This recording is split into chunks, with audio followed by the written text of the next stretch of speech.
एक बार धर्मराज युधिष्ठिर श्री कृष्ण जी से बोले, हे प्रभु, आपने तो कृष्ण पक्ष की एकादशी के बारे में बतलाया, अब कृपा करके माघ मास की शुक्ल पक्ष की एकादशी के बारे में भी बतलाइए कि इस व्रत को कैसे करनी चाहिए और इसकी विधि क्या है और इस व्रत में कौन से देवता की पूजा करनी चाहिए।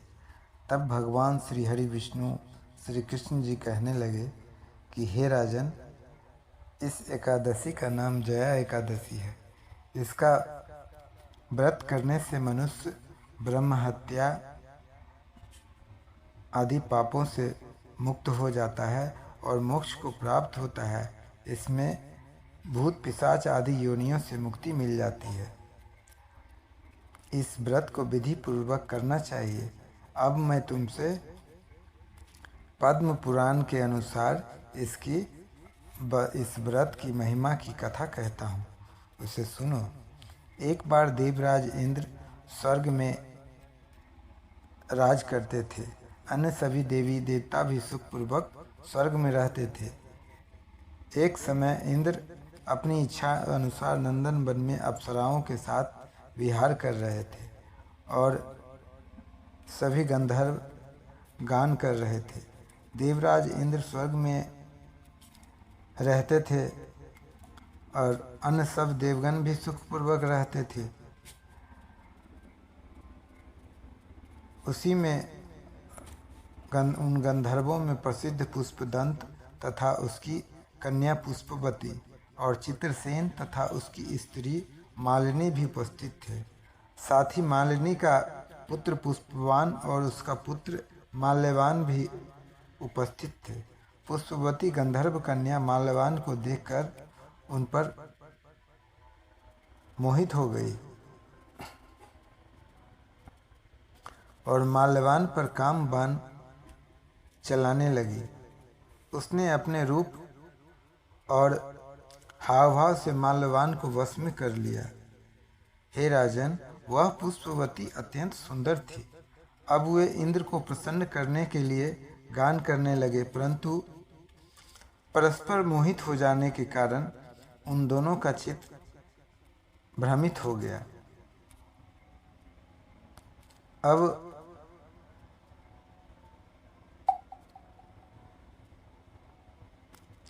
इनके ठीक प्रकार न गाने से, स्वर ताल भी ठीक नहीं होने से इंद्र इनके प्रेम को समझ गया और उन्होंने इसमें अपना अपमान समझकर उनको शाप दे दिया। इंद्र ने कहा, हे मूर्खों, तुमने मेरी आज्ञा का उल्लंघन किया है, इसलिए तुम्हारा धिक्कार है। अब तुम दोनों स्त्री पुरुष के रूप में मृत्युलोक में जाकर पिशाच की योनि धारण करो और अपने कर्म का फल भोगो। इंद्र का ऐसा शाप सुनकर वे अत्यंत दुखी हुए और हिमालय पर्वत पर दुखपूर्वक अपना जीवन व्यतीत करने लगे। उन्हें गंध, रस तथा स्पर्श का कुछ भी ज्ञान नहीं रहा। वहाँ उन्होंने महान दुख झेला। उन्हें एक क्षण के लिए भी निद्रा नहीं आती थी। वह जगह हिमालय की बर्फीली अत्यंत शीतल थी। इससे उनके ठंड के मारे हमेशा रोंगटे खड़े रहते थे। मारे शीतलता के दांत बजते रहते थे। एक दिन पिशाच ने अपनी स्त्री से कहा कि पिछले जन्म में हमने ऐसे कौन से पाप किए थे जिससे हमको यह दुखदायी पिशाच योनि प्राप्त हुई। इस पिशाच योनि से तो नरक के दुख सहना ही उत्तम है, अतः हमें अब किसी प्रकार का पाप नहीं करना चाहिए। इस प्रकार विचार करते हुए वे अपने दिन व्यतीत कर रहे थे। देवलोक से तभी माघ मास में शुक्ल पक्ष की जया नाम की एकादशी आ गई। उस दिन उन्होंने कुछ भी भोजन नहीं किया और न कोई पाप कर्म ही किया, केवल फल फूल खाकर ही दिन बिताया और सायंकाल के समय महान दुख से पीपल के वृक्ष के नीचे बैठ गए। उस समय सूर्य भगवान अस्त हो रहे थे। उस रात को अत्यंत ठंड पड़ रही थी। इस कारण वे दोनों शीत के मारे अति दुखित होकर मृतक के समान आपस में लिपटे हुए पड़े रहे। उस रात्रि को उनको निद्रा भी नहीं आई। हे राजन, जया एकादशी के उपवास और रात्रि के जागरण से दूसरे दिन प्रभात होते ही उनकी पिशाच योनि छूट गई। अत्यंत सुंदर गंधर्व और अप्सरा की देह धारण कर सुंदर वस्त्र भूषणों से अलंकृत होकर उन्होंने स्वर्गलोक को प्रस्थान किया। उस समय आकाश में देवता उनकी स्तुति करते हुए पुष्प वर्षा करने लगे।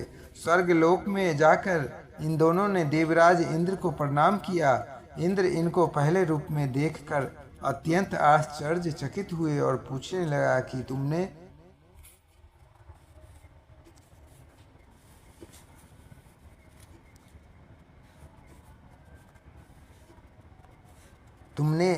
अपनी पिशाच योनि से किस तरह छुटकारा पाया, वो सब बतलाओ।